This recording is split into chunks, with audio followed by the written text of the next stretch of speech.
Maayong gabi sa tanan, nagisa na si Idol og ahos. Og gisunod na niya ang sibuyas o gimekos-mekos niya.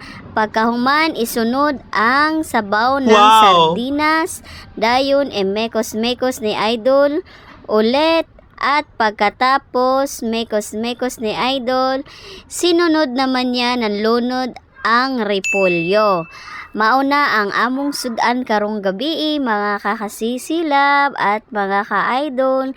Kinsay mo kaon anang repolyo with sardinas. Lami kaayo ni siya, sardinas ug repolyo nga imong gisahon. Kinsa may wala pa kasuway ani.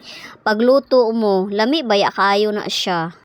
Kay nagisa naman ni Idol ang sabaw sa sardinas, gisunod naman niya ang unod sa sardinas. Iya na pong sunod og butang. Unya gihalo-halo na pud ni Idol para maluto ang repolyo.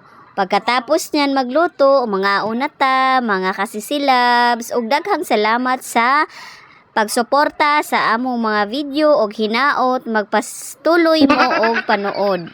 At ito na, luto na ang ating repolyong ginisa.